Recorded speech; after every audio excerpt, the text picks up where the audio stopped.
أعوذ بالله من الشيطان الرجيم.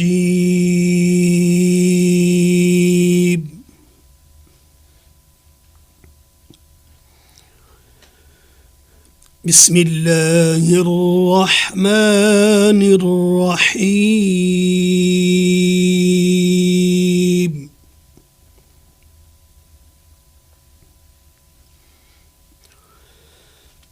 إنا نحن نزلنا عليك القرآن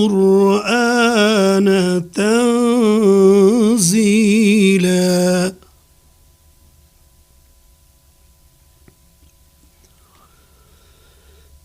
فاصبر لحكم ربك ولا تطع منهم آثما أو كفورا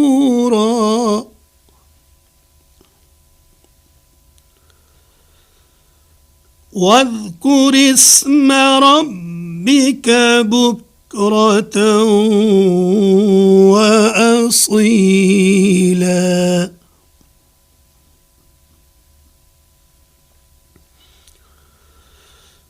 ومن الليل فاسجد له وسبحه ليلا طويلا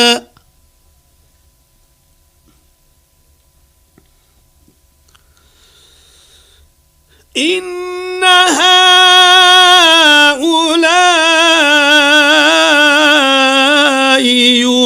يحبون العاجلة ويذرون وراءهم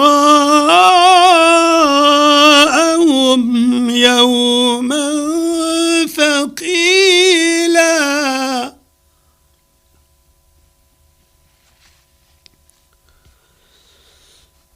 نحن خلقناهم وشددنا أسرهم وإذا شئنا بدلنا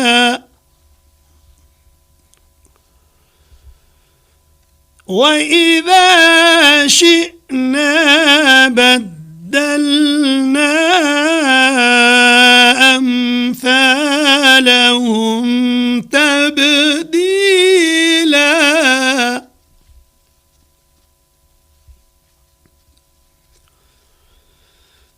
إن هذه تذكرة فمن شاء اتخذ إلى ربه سبيلا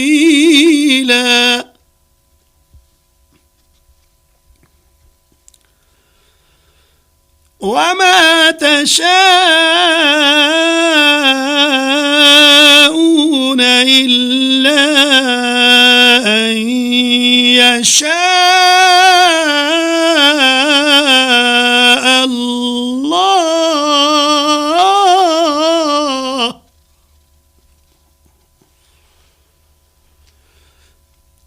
إن الله كان عليما حكيما يدخل من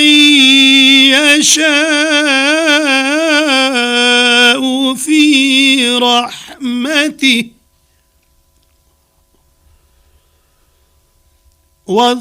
والظالمين أعد لهم عذابا أليما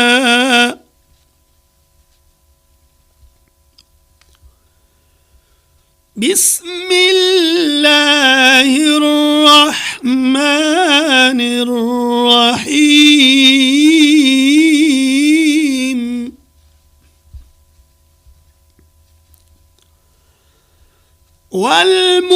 والمرسلات عرفا فالعاصفات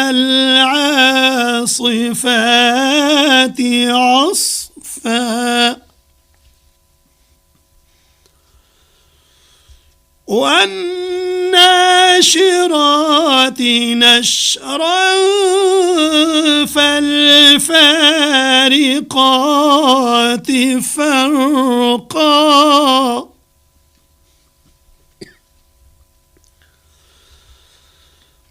فالملقيات ذكرا عذرا أو نذرا إنما توعدون لواقع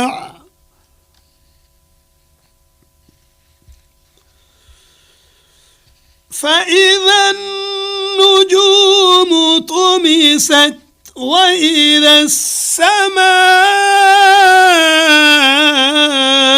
فرجت وإذا الجبال نسفت وإذا الرسل أقتت لأي يوم أجلت ليوم الفصل وما أدراك ما يوم الفصل ويل يومئذ للمكذبين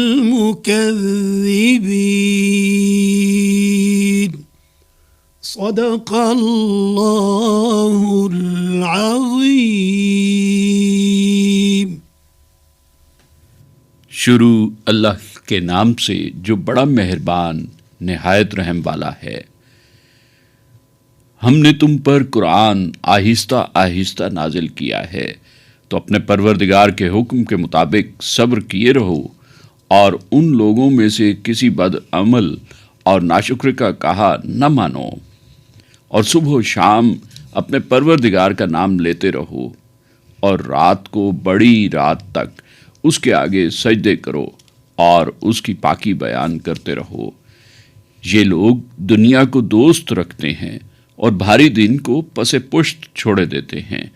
ہم نے ان کو پیدا کیا اور ان کے اعضاء کے جوڑ کو مضبوط بنایا، اور اگر ہم چاہیں تو ان کے بدلے انہی کی طرح اور لوگ لے آئیں. یہ تو نصیحت ہے، جو چاہے اپنے پروردگار کی طرف پہنچنے کا رستہ اختیار کرے، اور تم کچھ بھی نہیں چاہ سکتے مگر جو اللہ کو منظور ہو. بے شک اللہ جاننے والا حکمت والا ہے. جس کو چاہتا ہے اپنی رحمت میں داخل کر لیتا ہے، اور ظالموں کے لیے اس نے دکھ دینے والا عذاب تیار کر رکھا ہے. شروع اللہ کے نام سے جو بڑا مہربان نہایت رحم والا ہے. ہواؤں کی قسم جو نرم نرم چلتی ہیں، پھر زور پکڑ کر جھکڑ ہو جاتی ہیں اور پھاڑ کر پھیلا دیتی ہیں، پھر ان کو پھاڑ کر جدا جدا کر دیتی ہیں. پھر فرشتوں کی قسم جو وحی لاتے ہیں تاکہ رفع کر دیا جائے یا ڈر سنا دیا جائے کہ جس کا تم سے وعدہ کیا جاتا ہے وہ ہو کر رہے گا. جب تاروں کی چمک جاتی رہے اور جب آسمان پھٹ جائے اور جب پہاڑ اڑے اڑے پھریں اور جب پیغمبر وقت معین پر جمع کیے جائیں گے. بھلا تاخیر کس لیے کی گئی؟ فیصلے کے دن کے لیے. اور تمہیں کیا خبر کہ فیصلے کا دن کیا ہے؟ اس دن جھٹلانے والوں کے لیے خرابی ہے. وآخر دعوانا ان الحمد للہ رب العالمین. سامعین، آج ہم نے پارہ نمبر 29 میں سورہ دہر کی آیات مبارکہ 23 تا 31 سورہ مکمل ہوئی، اور سورہ مرسلات کی آیات مبارکہ 1 تا 15 کی تلاوت و ترجمہ سننے کی سعادت حاصل کی. تلاوت کلام حق کا شرف حاصل کر رہے تھے قاری اللہ بخش نقش بندی. دعا ہے کہ اللہ تعالی ہمیں تلاوت قرآن اور اس کی تعلیمات کو سمجھ کر ان پر عمل کرنے کی توفیق عطا فرمائے. ہدیہ درود و سلام بحضور سرور کائنات صلی اللہ علیہ وآلہ وسلم.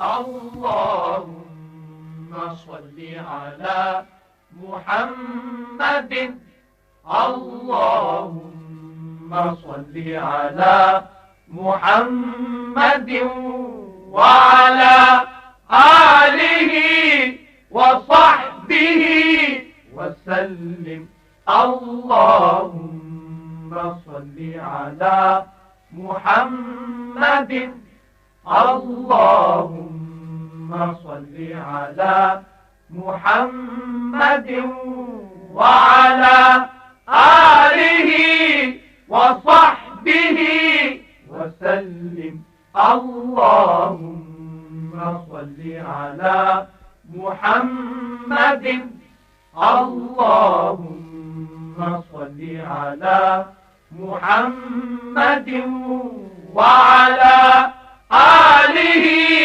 وصحبه وسلم اللهم صل على محمد اللهم صل على محمد وعلى آله وصحبه وسلم. ارشاد رب العزت ہوا اور اپنے پروردگار کو دل ہی دل میں عاجزی اور خوف سے اور پست آواز سے صبح و شام یاد کرتے رہو اور غافل نہ ہونا. آنکھ اٹھے تیرے لیے کھلتے ہیں لب تیرے لیے آنکھ اٹھے تیرے لیے کھلتے ہیں لب تیرے لیے میرا جینا میرا مرنا میرے رب تیرے لیے میرا جینا میرا مرنا میرے رب تیرے لیے دائرہ تیری رضا پر کار میری زندگی دائرہ تیری رضا پر کار میری زندگی ہر تمنا ہر ارادہ ہر طلب تیرے لیے مسجد الفاظ میں بھی دے رہا ہوں میں اذان مسجد الفاظ میں بھی دے رہا ہوں میں اذان میرا فن میرا ہنر میرا ادب تیرے لیے کیسے ہو سکتا ہے مجھ سے منحرف ایک سانس بھی کیسے ہو سکتا ہے مجھ سے منحرف ایک سانس بھی وقف میں نے کر دیا ہے خود کو جب تیرے لیے روشنی ہو یا اندھیرا تجھ سے میں غافل نہیں روشنی ہو یا اندھیرا تجھ سے میں غافل نہیں میرا دن تیرے لیے ہے میری شب تیرے لیے آنکھ اٹھے تیرے لیے کھلتے ہیں لب تیرے لیے، میرا جینا میرا مرنا میرے رب تیرے لیے۔ حمد باری تعالی سامعین نبی ہم سننے کی سعادت حاصل کر رہے تھے۔ کلام و آواز مظفر وارسی کی تھی۔ درس حدیث، آئیے سامعین تقاریر کا سلسلہ سنتے ہیں، جس میں آج ہم گفتگو سن رہے ہیں پروفیسر ذاکر حسین کی۔ الحمدللہ وحدہ والصلاة والسلام علی من لا نبی بعد، اما بعد، بسم اللہ الرحمن الرحیم۔ عن ابی ہریرہ رضی اللہ عنہ قال قال رسول اللہ صلی اللہ علیہ وسلم الطاعم الشاکر کالصائم الصابر، رواہ البخاری۔ حضرت ابو ہریرہ رضی اللہ عنہ سے روایت ہے کہ رسول اللہ صلی اللہ علیہ وسلم نے ارشاد فرمایا، کھانا کھا کر شکر ادا کرنے والا انسان صبر کرنے والے روزے دار کی طرح ہے۔ وضاحت: شکر بہت بڑی عبادت ہے۔ اللہ تعالیٰ نے قرآن مجید میں واضح طور پر فرمایا کہ اگر تم شکر کرو گے تو میں اپنی نعمتوں میں اور اضافہ کر دوں گا، لیکن اگر تم ناشکری کا رویہ اختیار کرو گے تو میرا عذاب بڑا شدید ہے۔ شکر کے مقابلے میں کفر کی اصطلاح استعمال ہوتی ہے۔ اللہ تعالیٰ کی توحید، رسالت اور آخرت کا انکار اور جہنم میں جانے کا سبب ناشکری ہے۔ اخلاق حسنہ میں شکر ایک بہت بڑی صفت ہے۔ شکر کے لفظی معنی ہے کسی کے احسان و عنایت پر اس کی تعریف کرنا، اس کا شکریہ ادا کرنا، اس کا احسان ماننا اور زبان سے اس کا کھل کر اظہار کر کے عملی ثبوت دینا۔ ان کرم نوازیوں کے اعتراف کے حوالے سے اللہ تعالیٰ کی ذات بابرکات سب سے زیادہ شکر کی مستحق ہے۔ شکر کے 3 طریقے ہو سکتے ہیں: زبان سے کلمات تشکر ادا کرنا، دل میں اللہ تعالیٰ کی عظمت اور اپنی اطاعت و بندگی کا احساس، اپنے عمل سے اللہ تعالیٰ کے احکام کی بجا آوری اور اپنے آپ کو اللہ تعالیٰ کے سپرد کر دینا۔ قرآن کریم کی روح سے فراخی و فراوانی انہی لوگوں کا مقدر قرار دی گئی ہے جو شکر گزار ہوتے ہیں۔ اس حدیث مبارکہ کے مطابق کھانا کھا کر شکر ادا کرنے والے کو روزہ دار صابر کی طرح قرار دیا گیا ہے۔ کھانا یعنی خوراک و غذا کی جملہ اشیاء اللہ تعالیٰ کی ایسی نعمتیں ہیں جن سے انسان ساری زندگی لطف اندوز ہو کر بھی ناشکر رہتا ہے۔ حالانکہ صرف پانی کو لیں، فرمان الہی ہے وَجَعَلْنَا مِنَ الْمَاءِ كُلَّ شَيْءٍ حَيٍّ، یعنی ہم نے پانی سے ہر چیز کو زندگی دی ہے۔ انسان کی مثال مچھلی کی طرح ہے، اس کو اگر پانی سے محروم رکھا جائے تو زندگی ختم ہے۔ سورہ ملک میں ارشاد ہے، فرما دیجئے کون ہے جو تم کو رزق دے سکے اگر اس ذات نے اپنی طرف سے رزق کو روک لیا۔ آج کل صرف صاف پانی ناپید ہونے کی وجہ سے ہم قیمتاً صاف پانی خریدنے پر مجبور ہیں۔ حدیث میں صابر روزہ سے اس لیے تشبیہ دی گئی ہے حدیث میں صابر روزہ دار سے اس لیے تشبیہ دی گئی ہے کہ روزے کی حالت میں بھوک پیاس وغیرہ کی تکالیف پر صبر کر کے بندہ اجر کا مستحق بنتا ہے۔ اسے ایک اجر روزے کا دیا جاتا ہے، دوسرا صبر کرنے پر۔ صبر کے لفظی معنی ہے روکنا اور برداشت کرنا، اور اس کا مفہوم یہ ہے کہ ناخوشگوار حالات میں اپنے نفس پر قابو رکھا جائے اور گھبرانے کی بجائے ثابت قدمی اختیار کی جائے۔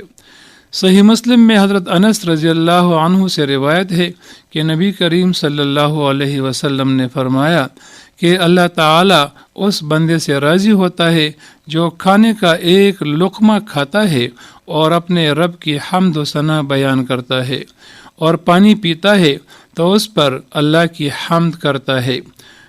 جامع ترمذی کی روایت ہے کہ آپ صلی اللہ علیہ وسلم کھانے سے فارغ ہو کر یہ پڑھتے تھے، الحمدللہ الذی اطعمنا وسقانا وجعلنا من المسلمین، یعنی تمام تعریفیں اس اللہ کے لیے ہیں جس نے ہمیں کھلایا اور ہمیں پلایا اور ہمیں مسلمانوں میں سے ٹھہرایا۔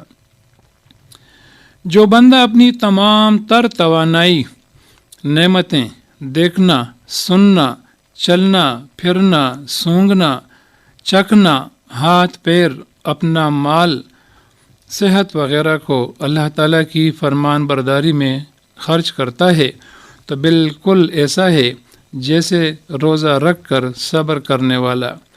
اس طرح نہیں کہ نہ نماز پڑھتا ہے، نہ ذکر و تلاوت کرتا ہے، نہ حج زکوٰۃ کا پابند ہے، حرام کھاتا ہے، سود، رشوت اور ظلم سے پیسہ کما کر حرام سے پیٹ بھر کر ڈکار لے کر کہتا ہے کہ الحمدللہ، کہ گویا میں شکر ادا کر رہا ہوں۔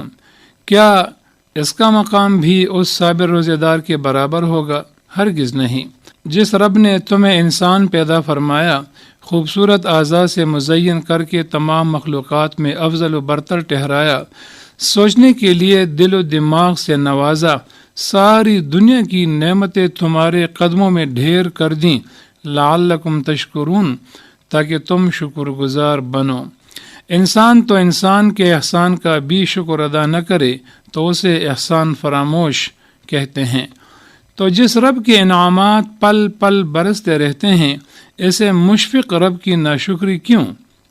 سورہ رحمان میں اس لیے متعدد مرتبہ فَبِأَيِّ آلَاءِ رَبِّكُمَا تُكَذِّبَانِ فرمایا گیا کہ تم اپنے رب کی کس کس نعمت کو جھٹلاؤ گے۔ عجیب بات ہے، جن نعمتوں سے انسان کے ہاتھ، پیر، آنکھ، کان، ناک، زبان، دل و دماغ اور تمام اعضاء و جوارح مستفید ہو رہے ہیں اور سب ان نعمتوں کے شاہد بھی ہیں، پھر بھی بندہ ناشکر رہے تو بڑی بدبختی ہے۔ دنیا میں لاکھوں افراد کھانے پینے سے محروم رہتے ہیں، بے شمار مریضوں کی زندگی صرف ادویات پر چل رہی ہے، کوئی ایک ہاتھ سے معذور تو کوئی دونوں ہاتھوں سے، کوئی ایک ٹانگ سے تو کوئی دونوں ٹانگوں سے، کوئی بصارت سے تو کوئی سماعت سے محروم ہے، کوئی ہٹا کٹا ہو کر بھی مجنون اور پاگل ہے۔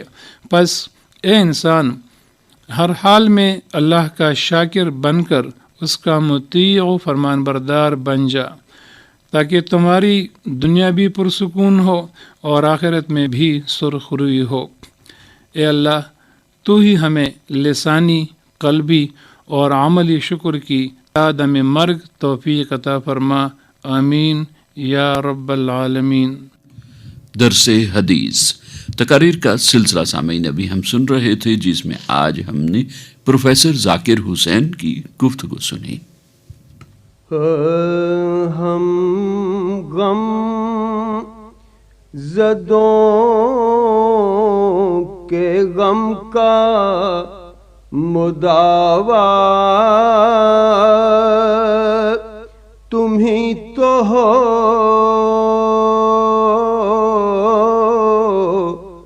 ہم غم زدوں کے غم کا مداوا تم ہی تو ہو،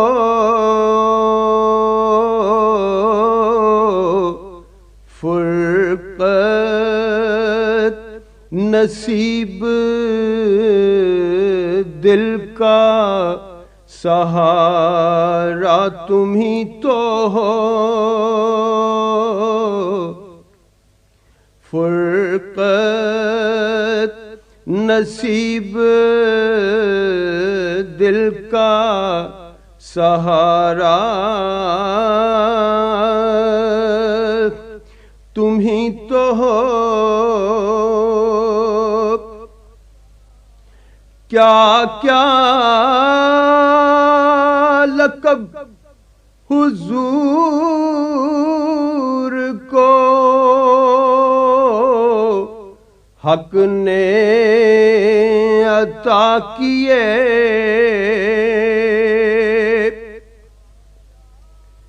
کیا کیا لقب حضور کو حق نے عطا کیے یاسین تمہیں مزملو طٰہٰ تمہیں تو ہو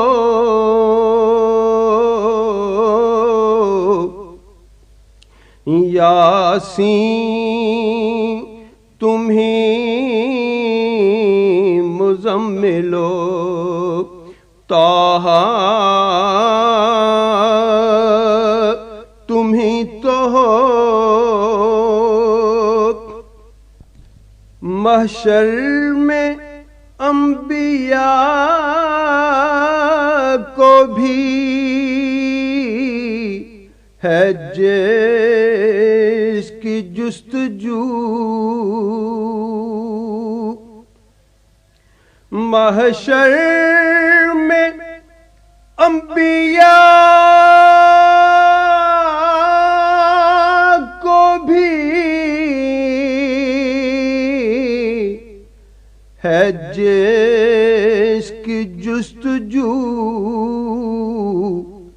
اے صاحب شفاعت کبریٰ تمہیں تو ہو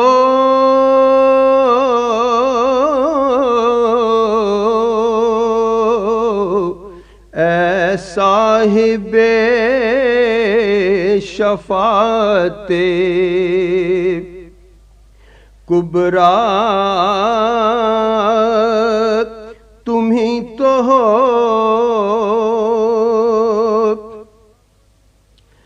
دامن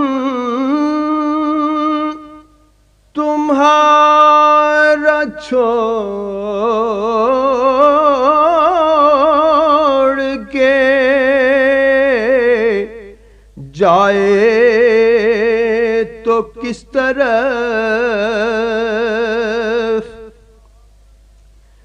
دامن تمہارا چھوڑ کے جائے تو کس طرف تائب کا اور کون ہے آقا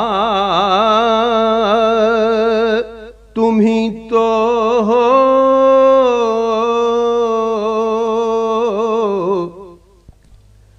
ہم غم زدوں کے غم کا مداوا تمہیں تو ہو ہدیہ نعت حضور سرور کائنات صلی اللہ علیہ وآلہ وسلم پیش کرنے کی سعادت حاصل کر رہے تھے غلام محمد۔ یہ نعتیہ کلام طائب رضوی کا تھا۔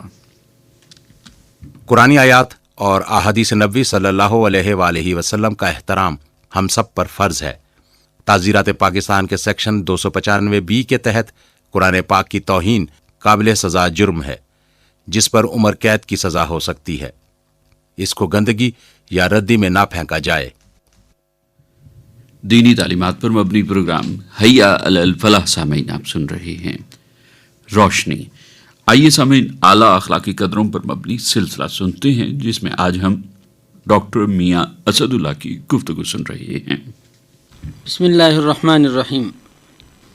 اسلام ایک مکمل ضابطۂ حیات ہونے کے ناطے زندگی کے ہر شعبے سے متعلق انسانیت کی رہنمائی کرتا ہے، چنانچہ کھانے پینے کے معاملات ہوں یا رہنے سہنے کے، نیز ہمارے انفرادی حالات ہوں یا معاشرے کے اجتماعی معاملات، اسلام نے ہر گوشے زندگی سے متعلق واضح احکامات دیے ہیں۔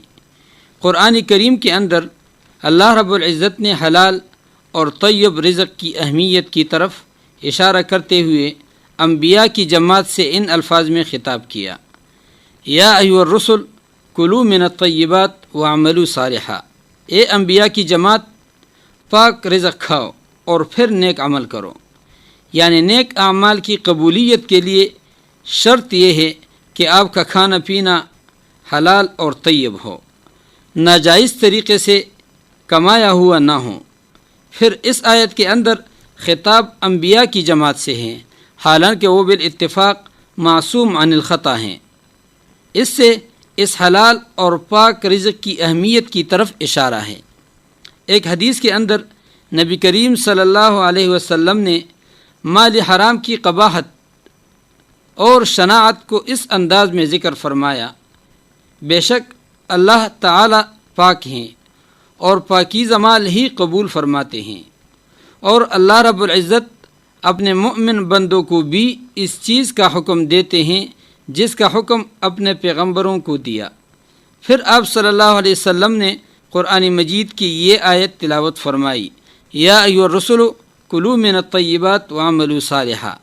اس کے بعد جناب نبی کریم صلی اللہ علیہ وسلم نے ایک ایسے آدمی کا تذکرہ فرمایا جو لمبے سفر میں پراگندہ بال اور غبار آلودہ ہو، اور وہ آسمان کی طرف ہاتھ اٹھا کر دعا مانگتے ہوئے کہہ رہا ہو، اے اللہ اے اللہ، جب کہ حقیقت حال یہ ہو کہ اس کا کھانا پینا اور اوڑھنا سب حرام ہے اور حرام کی غذا اسے مل رہی ہو، سو اس حالت میں اس کی دعائیں کیسے قبول ہو سکتی ہیں؟ دیکھا جائے تو آج اکثر و بیشتر زبانوں سے یہ شکوہ رہتا ہے کہ اتنی دعائیں مانگتے ہیں پھر بھی ہماری حالت تبدیل نہیں ہوتی، حالانکہ تھوڑے تدبر و تفکر سے کام لیا جائے تو ہمیں اپنے معاشرے اور ماحول میں کسب حلال کی فکر و سوچ ہی مفقود نظر آتی ہے۔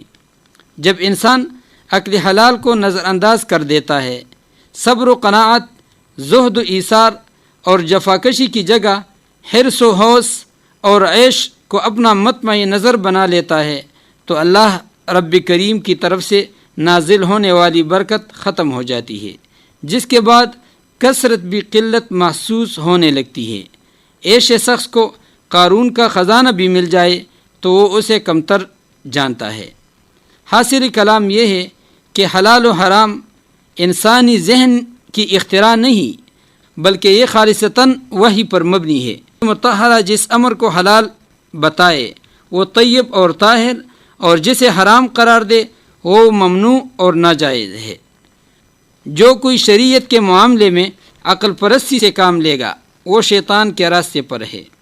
اس زندگی میں کسب معاش کے لیے پاکیزہ کمائی کے اسباب ڈھونڈنے اور اختیار کرنے چاہیے۔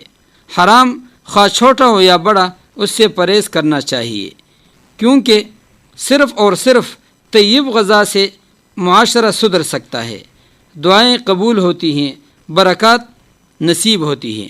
اللہ رب العزت ہمیں حرام کے لقمے سے محفوظ اور حلال کی قدر و قیمت نصیب فرمائے۔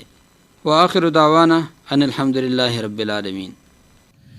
روشنی اعلیٰ اخلاقی قدروں پر مبنی سلسلہ سامعین ابھی ہم سن رہے تھے، جس میں آج ہم نے ڈاکٹر میاں اسد اللہ کی گفتگو سنی۔ قرآنی آیات اور احادیث نبوی صلی اللہ علیہ وآلہ وسلم کا احترام ہم سب پر فرض ہے۔ تعزیرات پاکستان کے سیکشن 295 کے تحت قرآن پاک کی توہین قابل سزا جرم ہے، جس پر عمر قید کی سزا ہو سکتی ہے۔ اس کو گندگی یا ردی میں نہ پھینکا جائے۔ نبی کریم صلی اللہ علیہ وآلہ وسلم نے ارشاد فرمایا، دو باتیں منافق میں پیدا نہیں ہو سکتی، حسن خلق اور دین کی سمجھ۔ یہ ہے آرزو اے مدینے کے والی، یہ ہے آرزو اے مدینے کے والی، کہ میں تھام کر تیرے روضے کی جالی کروں پیش خدمت بدرگاہ عالی، درودوں کے گجرے سلاموں کی ڈالی، درودوں کے گجرے سلاموں کی ڈالی، درودوں کے گجرے سلاموں کی ڈالی، جہاں لمحہ بلمحہ عرش بری سے چلے آ رہے ہیں یسار و یمین سے، بائلہان داؤد و صوت بلالی، درودوں کے گجرے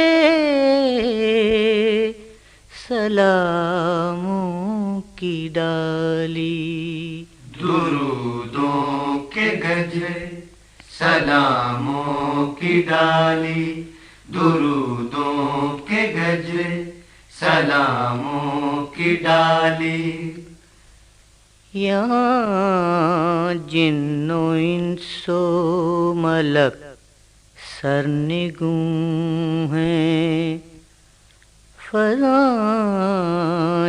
یہاں کی بڑی پرسکون ہے آہستہ آہستہ ذکر جمالی، درودوں کے گجرے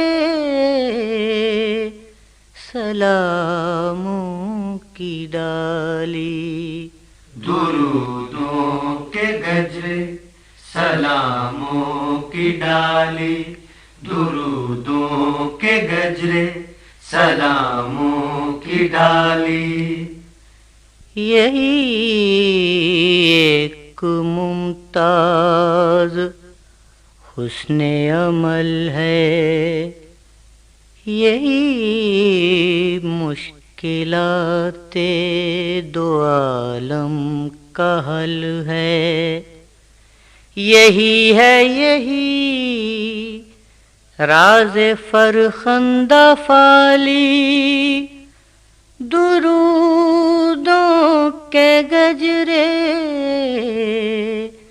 سلاموں کی ڈالی، درودوں کے گجرے سلاموں کی ڈالی، درودوں کے گجرے سلاموں کی ڈالی، کروں پیش خدمت بدرگاہ عالی، بدرگاہ عالی، درودوں کے گجرے سلاموں کی ڈالی، درودوں کے گجرے سلاموں کی ڈالی، کروں پیش خدمت بدرگاہ عالی، بدرگاہ عالی، درودوں کے گجرے سلاموں کی ڈالی، درودوں کے گجرے سلاموں کی ڈالی۔ نذرانہ عقیدت و حضور سرور کائنات صلی اللہ علیہ وآلہ وسلم پیش کرنے کی سعادت حاصل کر رہے تھے جمیل انجم اور ہم نوا۔ یہ نعتیہ کلام سلطان حسین کا تھا۔ آپ نے پوچھا ہے، آئیے سامعین سلسلہ سنتے ہیں جس میں آپ کے دینی و سماجی مسائل کے حوالے سے پوچھے گئے سوالات کے جوابات قرآن و سنت کی روشنی میں دے رہے ہیں مولانا ابراہیم خلیل فضلی۔ بسم اللہ الرحمن الرحیم، الحمد للہ رب العالمین، والصلاة والسلام علی اشرف الانبیاء والمرسلین وعلی آلہ واصحابہ اجمعین ومن استنى بسنته واهتدى بهدي الى يوم الدین، اما بعد۔ یہ خط ہمیں لکھا ہے ملتان سے جناب محمد اشرف صاحب نے۔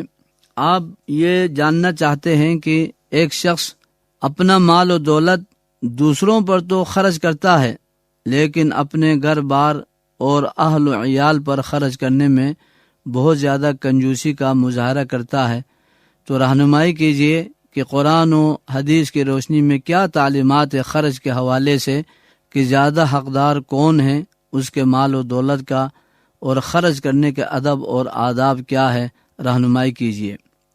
صدقہ و خیرات اللہ تعالیٰ کے ہاں محبوب عمل ہے، اور کھانا کھلانا بہترین صدقہ ہے۔ اللہ تعالیٰ کا ارشاد ہے وَيُطْعِمُونَ الطَّعَامَ عَلَى حُبِّهِ مِسْكِينًا وَيَتِيمًا وَأَسِيرًا، اور وہ باوجود کہ ان کو خود طعام کی خواہش اور حاجت ہے، لیکن وہ فقیروں، یتیموں اور قیدیوں کو کھانا کھلاتے ہیں۔ نیز فرمایا کہ وَمَا أَدْرَاكَ مَا الْعَقَبَةُ فَكُّ رَقَبَةٍ أَوْ إِطْعَامٌ فِي يَوْمٍ ذِي مَسْغَبَةٍ یتیماً ذا مقربۃ او مسکیناً ذا متربہ، اور تم کیا سمجھے کہ گھاٹی کیا ہے، اور کسی کی گردن چھڑانا یا بھوک کے دن کھانا کھلانا، یتیم قرابت دار کو یا فقیر خاکسار کو کھانا کھلانا۔ رسول اللہ صلی اللہ علیہ وسلم سے دریافت کیا گیا، پوچھا گیا کہ خصائل اسلام میں سے افضل ترین کیا ہے؟ تو آپ علیہ السلام نے فرمایا کہ افشاء السلام و اطعام الطعام والصلاة باللیل والناس نیام، بہت سلام کہنا، کھانا کھلانا، اور رات کو اس وقت نماز پڑھنا جب کہ لوگ سو رہے ہوں۔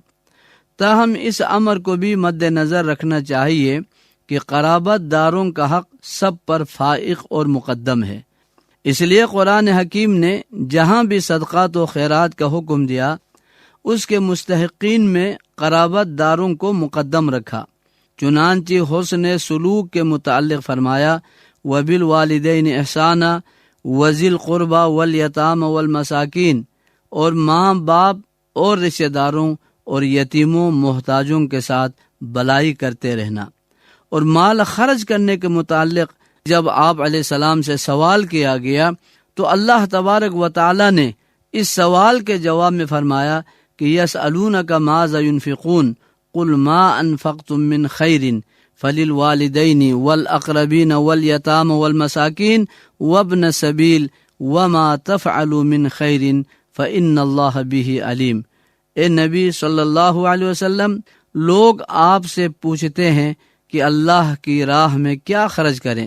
کہہ دو جو بھی خرچ کرو خیرات سے ہو تو درجہ بدرجہ اہل استحقاق میں خرچ کرو، یعنی ماں باپ، قریب کے رشتہ داروں کو، اور یتیموں اور محتاجوں کو، اور مسافروں کو دو، اور جو بھی تم بلائی کرو گے تو اللہ اس کو خوب جانتا ہے۔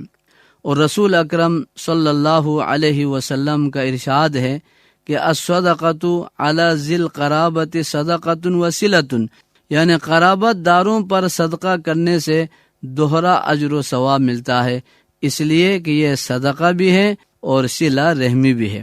اور پھر جب رشتہ دار اور گھر کے آپ کے افراد کے جن افراد اور جن اہل و عیال کے اخراجات کے انسان اگر ذمہ دار ہو تو ان پر خرچ کرنا بالاولیٰ ضروری ہے، اور وہ زیادہ استحقاق رکھتا ہے۔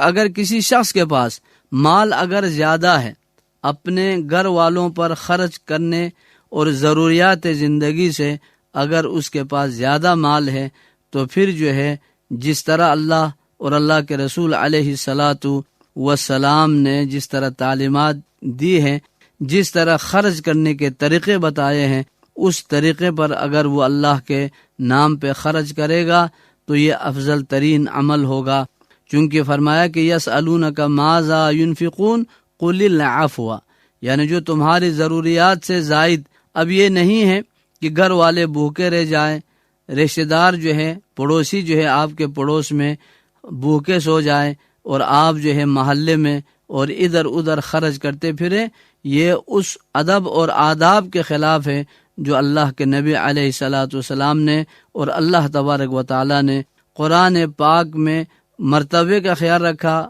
قرابت داری کا خیال رکھا، اور اسی طرح استحقاق جو سب سے زیادہ مستحق ہے ان کے بھی اللہ نے اور اللہ کے رسول علیہ الصلاۃ والسلام نے بتا دی تو لہٰذا صدقہ جو سب سے افضل عمل ہے اور انسان کے گناہوں کو مٹانے اور حتیٰ کہ عذاب جہنم سے، آگ سے اپنے آپ کو بچانے کا سب سے بڑا ذریعہ اور وسیلہ ہے، اس لیے اس کو اسی طریقے پر خرچ کرنا چاہیے جس طریقے پر خرچ کرنے کا رسول اللہ صلی اللہ علیہ وسلم نے حکم دیا، اور باقاعدہ اس کی ترغیب بھی دی کہ سب سے پہلے ماں باپ، پھر اولاد، اور پھر اس کے بعد جو ہے رشتہ دار، یہاں تک کہ ایک حدیث میں اللہ کے نبی علیہ الصلوۃ والسلام نے بوڑھے ماں باپ پر خرچ کرنے اور اسی طرح اپنے چھوٹے چھوٹے بچوں پر خرچ کرنے اور اپنی عزت نفس بچانے کے لیے اگر وہ کماتا ہے، اسے بھی اللہ کی راہ ہی قرار دیا ہے، کہ جس طرح ایک حدیث میں ہے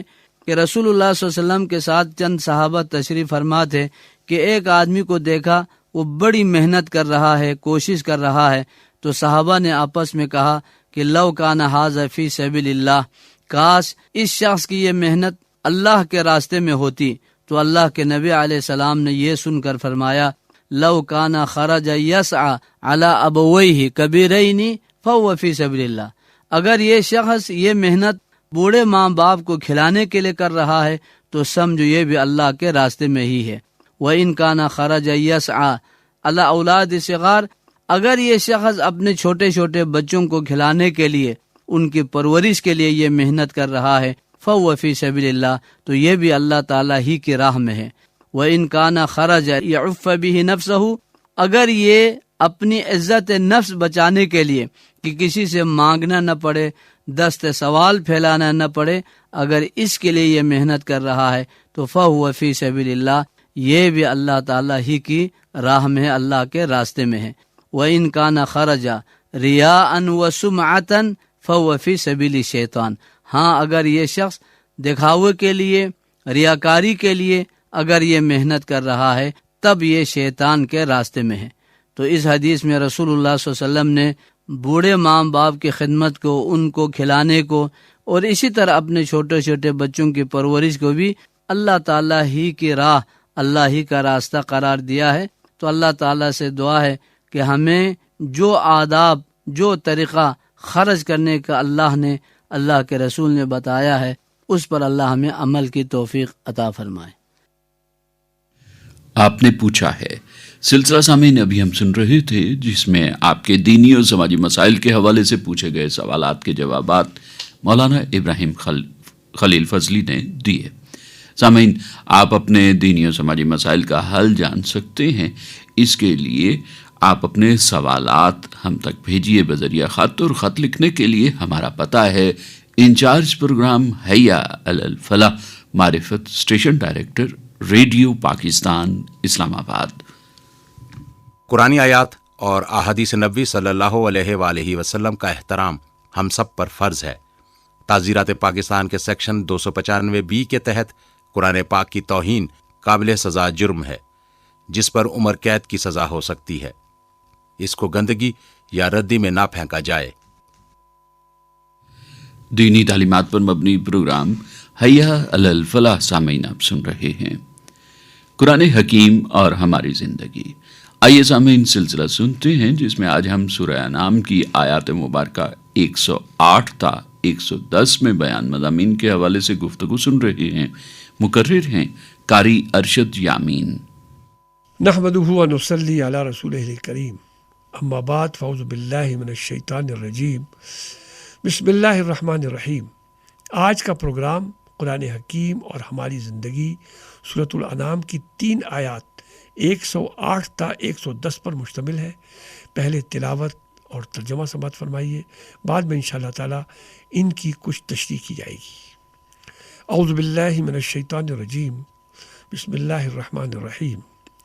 ولا تسبوا الذین يدعون من دون اللہ فیسبوا اللہ عدوا بغیر علم کذلک زینا لکل امۃ عملہم ثم إلى ربهم مرجعهم فينبئهم بما كانوا يعملون واقسموا بالله جهد أيمانهم لئن جاءتهم آية ليؤمنن بها قل إنما الآيات عند الله وما يشعركم أنها إذا جاءت لا يؤمنون وَنُقَلِّبُ أَفْئِدَتَهُمْ وَأَبْصَارَهُمْ كَمَا لَمْ يُؤْمِنُوا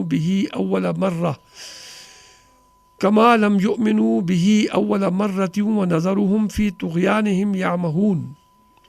صدق اللہ العظیم و صدق رسولہ النبی الکریم۔ ان آیات کریمہ کا ترجمہ یہ ہے، اور دشنام مت دو ان کو جن کی یہ لوگ خدا کو چھوڑ کر عبادت کرتے ہیں، پھر وہ براہ جہل حد سے گزر کر اللہ تعالیٰ کی شان میں گستاخی کریں گے۔ ہم نے اسی طرح ہر طریقے والوں کو ان کا عمل مرغوب بنا رکھا ہے، پھر اپنے رب ہی کے پاس ان کو جانا ہے، سو وہ ان کو جتلا دے گا جو کچھ وہ کیا کرتے تھے۔ اور ان منکر لوگوں نے قصبوں میں بڑا زور لگا کر اللہ کی قسم کھائی کہ اگر ان کے یعنی ہمارے پاس کوئی نشانی آ جائے تو ضرور ہی ہم اس پر ایمان لے آئیں گے۔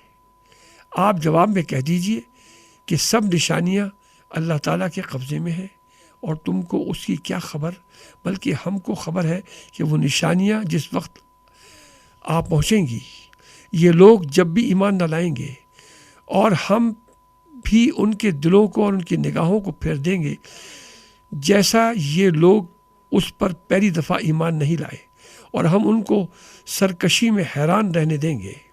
صدق اللہ العظیم و صدق رسولہ النبی الکریم۔ ان آیات مبارکہ میں خالق ارض و سما نے معبودان باطلہ کو دشنام ترازی کی ممانعت، طریق تبلیغ، مشرکین اور کفار کے اعمال مرغوبہ کا بیان، تذکیر بما بعد الموت، امحال مجرمین، حصر التصرف فی ذات اللہ کا بیان، اطلاع خداوندی، سبب گمراہی بیان کیے ہیں۔ مفسرین نے اس آیت کریمہ کا یہ شان نزول لکھا ہے کہ جب حضور اکرم صلی اللہ علیہ وسلم کے چچا ابو طالب مرض الموت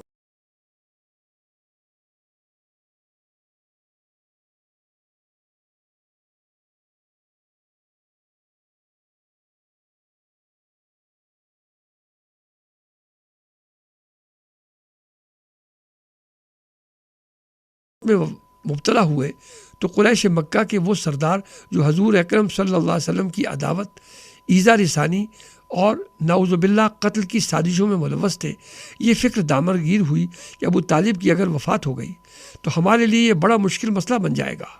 اگر ہم اپنے مخالف حضور اکرم صلی اللہ علیہ وسلم کو تکلیف پہنچائیں یا نعوذ باللہ ان کو قتل کر دیں تو لوگ یہ کہیں گے کہ ابو طالب کے سامنے تو ان کا کچھ نہ بگاڑ سکے، ان کی موت کے بعد اکیلا پا کر حضور اکرم صلی اللہ علیہ وسلم کو نعوذ باللہ من ذالک قتل کر دیا۔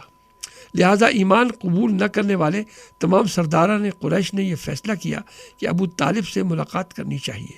اس کام کے لیے انہوں نے مطلب نامی ایک شخص کی خدمات حاصل کی، اسے کہا کہ ابو طالب سے اجازت لے کر اس وفد کو ان کے پاس پہنچایا جائے تاکہ ان سے بات چیت کی جا سکے۔ ابو طالب کے دل میں حضور اکرم صلی اللہ علیہ وسلم کی محبت، عظمت اور جلالت پیوست تھی۔ حضور اکرم صلی اللہ علیہ وسلم کے دشمنوں کے سامنے سینہ سپر رہتے تھے۔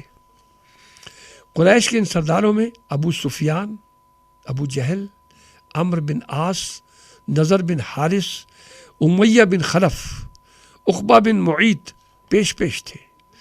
قریش مکہ کے ان سرداروں نے ابو طالب سے ملاقات کے وقت کہا کہ آپ ہمارے بزرگ سردار ہیں، محمد صلی اللہ علیہ وسلم نے ہمارے معبودوں کو سخت تکلیف اور ایذا پہنچا رکھی ہے، ہم چاہتے ہیں کہ آپ صلی اللہ علیہ وسلم انہیں سمجھا دیں کہ ہمارے معبودوں کو برا نہ کہیں، ہم ان سے صلح کر لیں گے، وہ اپنے دین پر چلیں اور ہم اپنے دین پر چلیں گے۔ ابو طالب نے حضور اکرم صلی اللہ علیہ وسلم کو بلوایا اور کہا کہ آپ کی برادری کے سردار آئے ہیں۔ آپ صلی اللہ علیہ وسلم نے فرمایا یہ لوگ کیا چاہتے ہیں؟ انہوں نے کہا کہ ہماری خواہش یہ ہے کہ آپ ہمارے معبودوں کو چھوڑ دیں، برا بلا نہ کہیں، ہم آپ کو اور آپ کے معبود کو چھوڑ دیں گے، اسی طرح باہمی مخالفت ختم ہو جائے گی۔ حضور اکرم صلی اللہ علیہ وسلم نے فرمایا کہ اگر تمہاری یہ بات مان لوں تو کیا تم بھی میری ایک بات مان لو گے، جس کے ماننے کے بعد تم عرب کے مالک بن جاؤ گے اور عجم بھی تمہارے تابع اور باج گزار بن جائیں گے۔ ابو جہل بولا ہم تمہاری ایسی ایک نہیں 10 باتیں مان لیں گے۔ حضور اقدس صلی اللہ علیہ وسلم نے فرمایا لا الہ الا اللہ کے قائل ہو جاؤ۔ یہ سنتے ہی سب برہم ہو گئے اور چلے گئے۔ ابو طالب نے کہا بھتیجے کوئی اور بات کہو جسے یہ مان لے۔ حضور اقدس صلی اللہ علیہ وسلم نے فرمایا چچا میں دوسرا اور کوئی کلمہ نہیں کہہ سکتا، اگر یہ آسمان سے آفتاب کو اتار لائے اور میرے ہاتھ پر رکھ دیں، جب بھی اس کلمے کے سوا دوسرا ہرگز نہ کہوں گا۔ لا تسبو سبا سے مشتق ہے جس کے معنی گالی دینا ہے۔ حضور اکرم صلی اللہ علیہ وسلم نے اپنے فطری اخلاق کی بنا پر دشنام ترازی سے گریز کیا۔ دشنام کا مطلب ہے گالی گلوچ کرنا۔ کبھی بچپن میں بھی کسی انسان بلکہ جانور کے لیے دشنام دینا گوارا نہیں کیا۔ قرآن مجید میں خالق ارض و سما نے بتوں کے بے حس، بے شعور، بے علم و قدرت اور بے بس ہونے کو بیان کیا ہے۔ ارشاد باری تعالیٰ ہے ضعف الطالب والمطلوب، یہ بت بھی کمزور ہیں اور ان کے چاہنے والے بھی کمزور ہیں۔ انکم وما تعبدون من دون اللہ حسب جہنم، جن بتوں کی تم عبادت کرتے ہو وہ سب جہنم کا ایندھن ہے۔ یہاں کسی کو برا بھلا کہنا مقصود نہیں، گمراہی اور غلطی کا انجام بد بیان کرنا مقصود ہے۔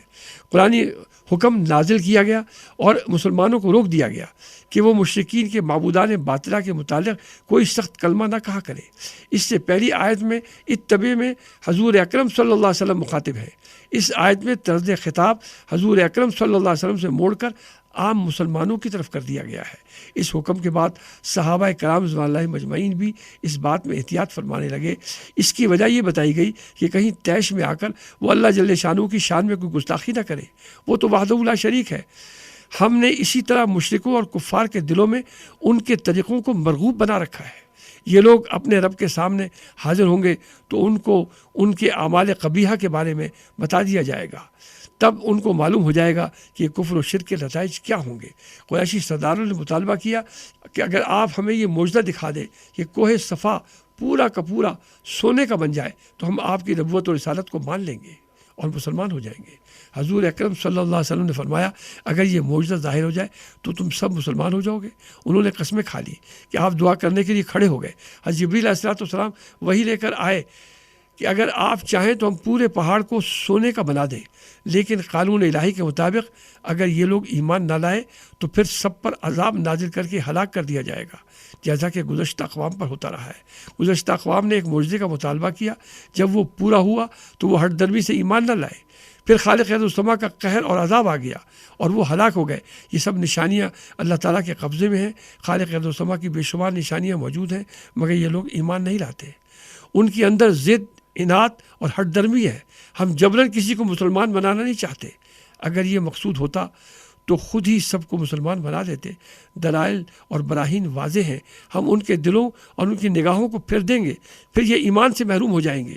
یہ نزول قرآن مجید کو دیکھ رہے ہیں، عربی زبان ان کی مادری زبان ہے، معنی و مفاہیم جانتے ہیں، پھر ضد، عناد اور ہٹ درمی پر ڈٹے ہوئے ہیں۔ یہ لوگ اپنی سرکشی میں حیران پھرتے رہیں گے، انہیں حیران پھرتے رہنے دیجیے، ان کے دلوں پر مہر جباریت لگ چکی ہے۔ آئیے خالق ارض و سما سے یہ دعا کریں کہ اللہ تعالی ہم سب کو قرآن مجید پڑھنے، سمجھنے اور اس پر پورے طریقے سے عمل کرنے کی توفیق عطا فرمائے۔ وآخر الدعوانا ان الحمد للہ رب العالمین۔ قرآن حکیم اور ہماری زندگی، سامعین سلسلہ ابھی ہم سن رہے تھے جس میں آج ہم نے سورہ انعام کی آیات مبارکہ 108 تا 110 میں بیان مضامین کے حوالے سے قاری ارشد یامین کی گفتگو سنی۔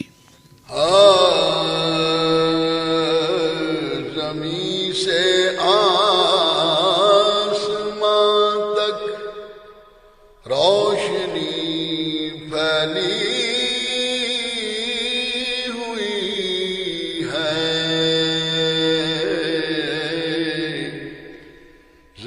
سے آسمان تک روشنی پھیلی ہوئی ہے،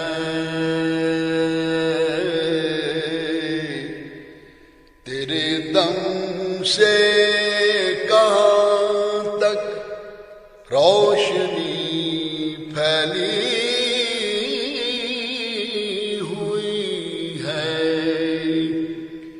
تیرے دم سے کہاں تک روشنی پھیلی ہوئی ہے۔ چراغ شوق رکھا ہے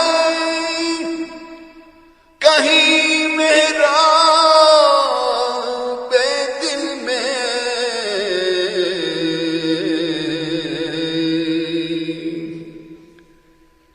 چراغ شوق رکھا ہے کہیں محراب دل میں، مگر دیوار جہاں تک روشنی پھیلی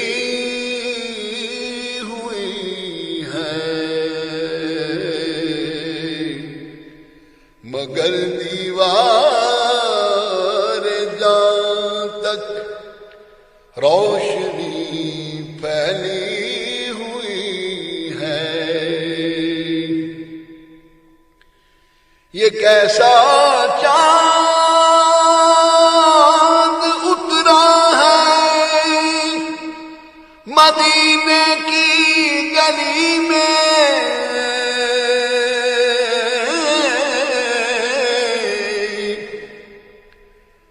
یہ کیسا چاند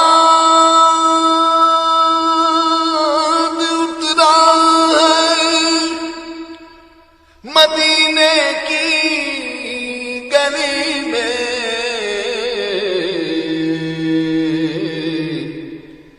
مکان سے لامکان تک روشنی پھیلی ہوئی ہے، مکان سے لامکان تک روشنی پھیلی ہوئی ہے، یہ کس کے ہاتھ نے ایسا دیا روشن کیا ہے،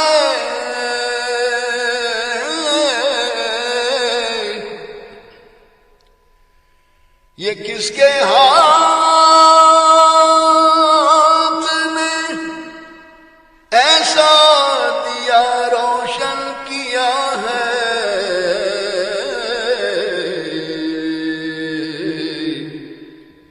نظر جائے جہاں تک روشنی پھیلی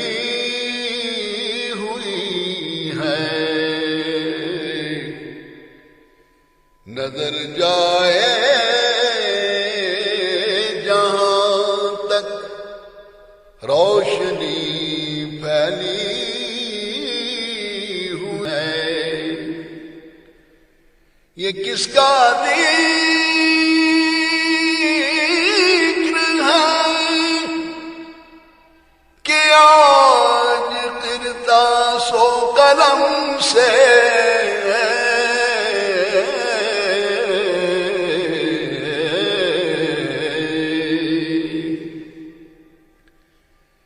یہ کس کا ذکر ہے کہ آج قرطاس و قلم سے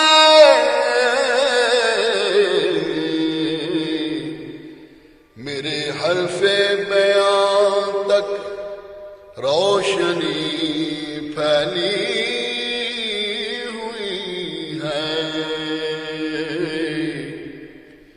میرے حرف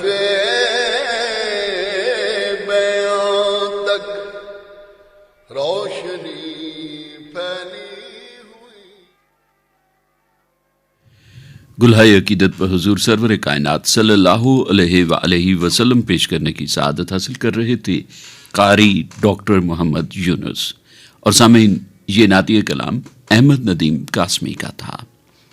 آئیے سامعین بارگاہ الہی میں دعا کے لیے ہاتھ پھیلائیں، اس بارگاہ میں جہاں مانگنے پر اور عطا کیا جاتا ہے اور عطا کرنے پر احسان نہیں جتلایا جاتا۔ بسم اللہ الرحمن الرحیم۔